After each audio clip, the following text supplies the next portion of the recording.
राधे राधे दोस्तों। आज का जो हमारा किस्सा है वो एक सत्य घटना पर आधारित है। ये किस्सा जिन बुजुर्ग ने सुनाया है उनकी अभी मृत्यु हो चुकी है।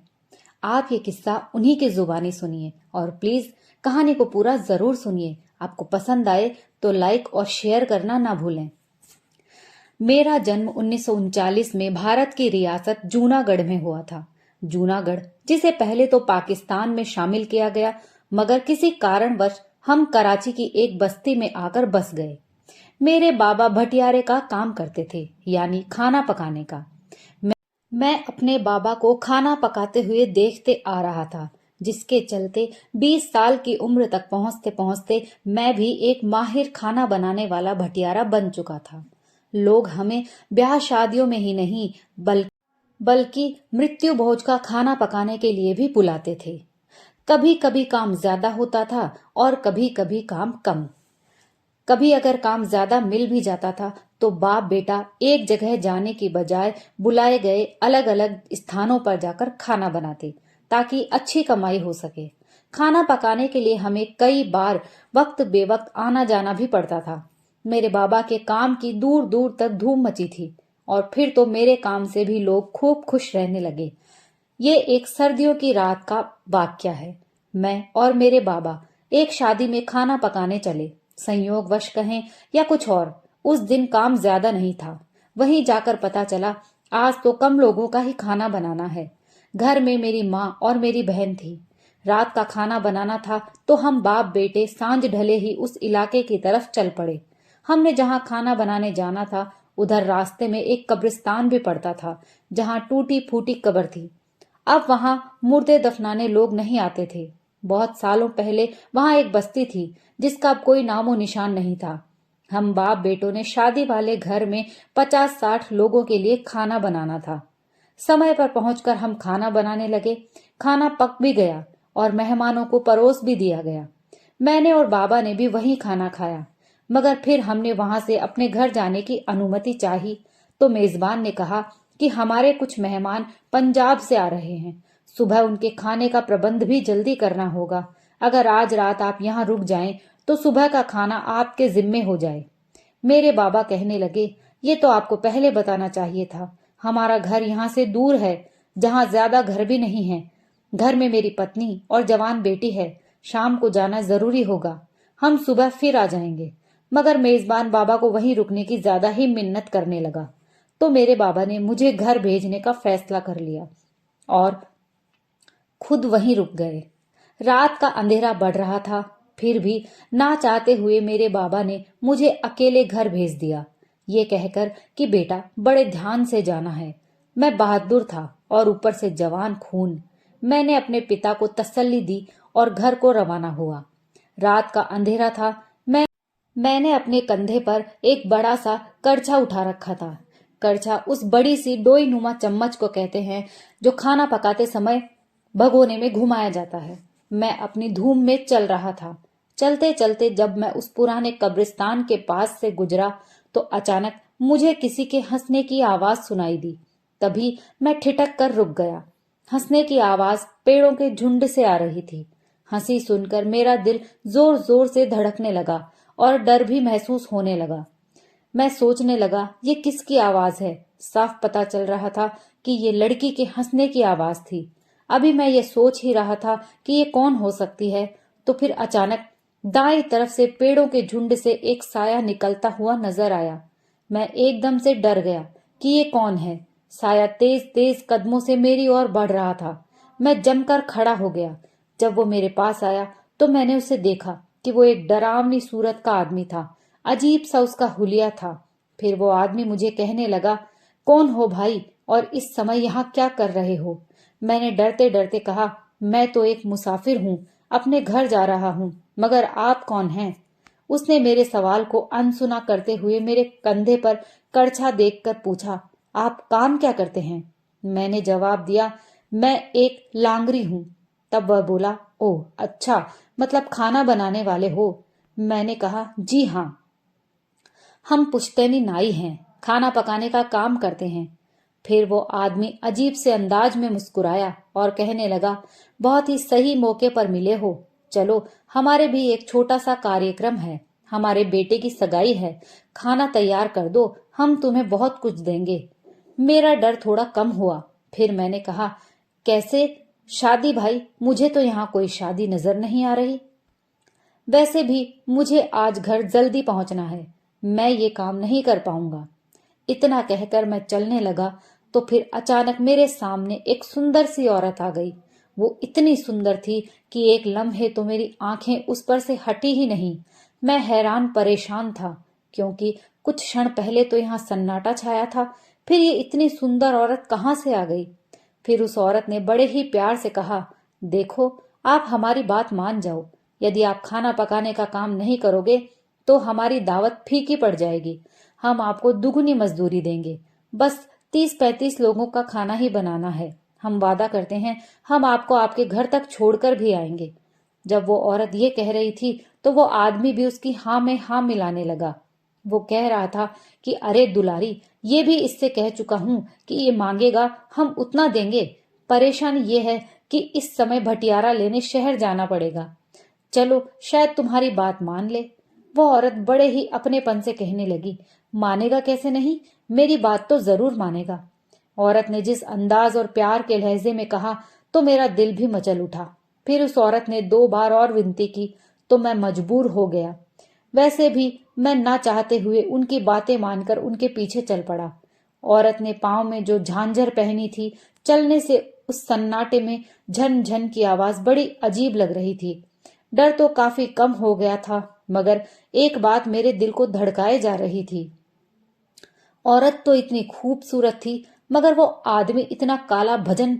मैं सर झटक कर उनके पीछे पीछे चलता रहा। वे दोनों लंबे लंबे डांग भरते रहे, इसलिए मुझे उनके साथ कदम मिलाने के लिए बहुत तेज चलना पड़ रहा था। थोड़ी देर चलने के बाद एक बड़े से मैदान में बहुत से लोग इकट्ठे नजर आए। मैं बड़ा हैरान हुआ कि इतने वीराने में इतने लोग कहाँ से आ गए। वे सब अजीबोगरीब कपड़े पहने थे। फिर वे दोनों मुझे लेकर एक आग के अलाव के पास पहुंचे, जिसके पास ही कुछ बर्तन और खाने पीने का सामान भी रखा था। कुछ अजीब शक्लों वाले इधर उधर आ जा रहे थे।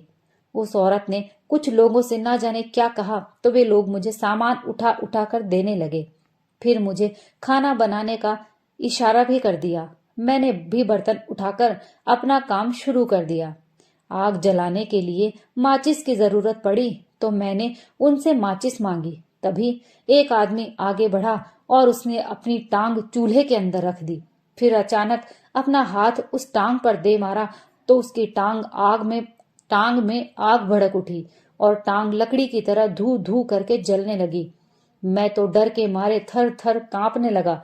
वह बोला, लो भाई, अब आप अपना खाना पकाना शुरू कर दो। मेरे तो होश जाते रहे। वो आदमी इतने सुकून से बैठा था जैसे कुछ हो ही नहीं रहा हो। फिर वो औरत आगे बढ़ी और कहने लगी, तुम डरो मत, बस खाना बनाते रहो। मेरा ऊपर का सांस ऊपर और नीचे का सांस नीचे रह गया। मरता क्या न करता। मैं समझ तो चुका था कि किसी समस्या में फंस चुका हूं। फिर भी मैं ना चाहते हुए खाना तैयार करने लगा। मैं काफी मेहनत से काम करता रहा। सब तरह का सामान भी वहां मौजूद था। लगभग 2-2.5 घंटे बाद खाना पककर तैयार हो गया। इसी दौरान वे सभी लोग मुझे बड़ी अजीब नजरों से देख रहे थे। मैं दिल में हैरान और डरा हुआ भी था। हैरान तो इसलिए था कि वहां कोई आबादी नहीं थी और समझ में ये बात भी नहीं आई कि इस शादी के लिए इन्होंने इस वीराने जगह को क्यों चुना। पूरा खाना पका तब तक उस आदमी की टांग धड़ाधड़ चलती रही। मेरे दिल को ये बातें भी परेशान कर रही थी कि ये कोई भूत या जिन्न तो नहीं है। फिर जब एक दो ने खाना चख कर देखा तो उन्हें अच्छा लगा। फिर उन्होंने मेरा शुक्रिया अदा किया और कहने लगे, हम तुम्हें तुम्हारे घर छोड़कर आने से पहले ये पूछना चाहते हैं कि तुम्हारी मजदूरी कितनी हुई। मजदूरी की बात सुनते ही मेरे मुंह से अचानक ये निकला कि आपने मुझे दुगनी मजदूरी देने की बात कही थी। उन्होंने हंसकर कहा, हाँ कहा तो था, मगर अपना हाथ तो आगे बढ़ाओ। मैंने हाथ आगे बढ़ाया तो उन्होंने कुछ सिक्के मेरी हथेली पर रख दिए और फिर पूछने लगे कि और भी देने हैं क्या। तो मैंने कहा हाँ। फिर उन्होंने कुछ और सिक्के मेरे हाथ में रख दिए। मैंने देखा कि वे सिक्के पुराने जमाने के थे। जब सिक्कों से मेरी मुट्ठी भर गई तो मैंने कहा, बस इतनी ही है मेरी मजदूरी। उन्होंने कहा, तुमने बस कह दिया, इसमें हमारी कोई गलती नहीं, वरना हम तो इतने सिक्के तुम्हारी मुट्ठी में रख देते कि बोरियां भी भर जाती, मगर सिक्के खत्म ना होते। मैं उनकी इस बात पर बड़ा हैरान हुआ। मैंने कहा, यह मेरी मजदूरी से कई गुना ज्यादा रकम है।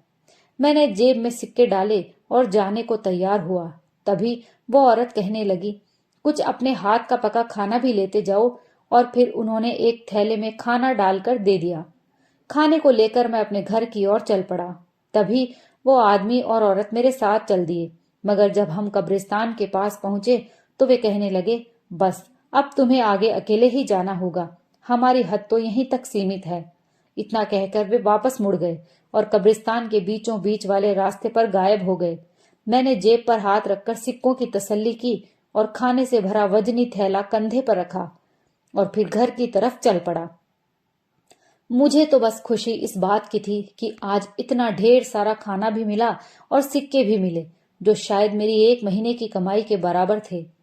जो जो मैं घर की ओर जा रहा था तो खाने के थैले का वजन बढ़ता जा रहा था। जब तक घर के दरवाजे पर पहुंचा तो वह खाने का थैला इतना वजनी हो गया कि मुझसे तो उठाना भी मुश्किल हो गया। मैंने दरवाजे के पास जाकर थैला रखा और जोर जोर से दरवाजे को खटखटाना शुरू कर दिया। मेरी बहन, जो अभी तक मेरे इंतजार में जाग रही थी, उसी ने दरवाजा खोला और गुस्से से कहने लगी, भाई समय तो देखो, तुमने आने में इतनी देर कैसे कर दी? बाबा कहाँ हैं? मैंने कहा, अरे अंदर तो आने दे, फिर बताता हूँ। और हाँ, ये दरवाजे के पास जो थैला रखा है उसमें खाना है, उसे भी अंदर लेती आना। जिनके शादी थी उन्होंने ही खाना दिया है। फिर हम दोनों बहन भाइयों ने खाना उठाया और अंदर ले आए। तब तक माँ भी बाहर आ गई और पूछने लगी कि तुम्हारे बाबा कहाँ हैं? तुम्हारे मैंने उन्हें सारी बात ब्यौरेवार समझा दी। जिन्होंने थैला भरकर खाना दिया था उनको मेरी माँ ने ढेरों दुआएं दी। फिर मैंने अपनी बहन से कहा कि थैले से खाना निकालकर तू भी खा ले और मुझे भी दे दे। इतना कहकर मैंने अपने कमरे में ही कदम रखे थे कि मुझे मेरी बहन की चीख पुकार सुनाई दी। मैं जल्दी से भागा तो देखा मेरी बहन बेहद डरी हुई थी और खाने का थैला भी उल्टा पड़ा था। उस थैले के बाहर गंदगी का ढेर लगा था। मेरी बहन कहने लगी, भाई जब मैंने इस थैले को खोला तो गंद ही गंद भरा था। मुझे बड़ा अचरज हुआ कि उन्होंने मेरे सामने ही मेरे द्वारा पकाया खाना इस थैले में डाला था, तो फिर ये गंदगी कैसे बन गई? जो कुछ हुआ उस पर हमें सख्त हैरानी थी। मेरी माँ ने फिर कहा कि वे लोग कौन थे? मैंने कहा, माँ लोग तो अच्छे थे, मगर कुछ भयानक शक्लों वाले अजीबोगरीब आदमी थे। मेरी माँ बड़ी दुखी हुई और कहने लगी, ऊपर वाले का शुक्र है तुम सही सलामत घर आ गए। मुझे तो वे भूत या प्रेत मालूम होते हैं। तुम्हें अकेले नहीं आना चाहिए था। मैंने सब बताया। बाबा ने ही मुझे अकेले घर भेजने की जिद की थी। फिर भी मैं इतने सिक्के कमाए जाने पर बहुत खुश था। थोड़ी देर बाद मैं बेफिक्री की नींद में सो गया। सुबह उठा तो पिछले दिन की बात रह रहकर याद आ रही थी। तभी मैंने जेब में हाथ डालकर सिक्के बाहर निकाले और ये देखकर दंग रह गया कि सारे के सारे सिक्के पत्थर के टुकड़ों में बदल चुके थे। मैं रोने लगा। तभी माँ ने मुझे समझाया कि ऊपर वाले का शुक्र है कि तेरी जान बच गई।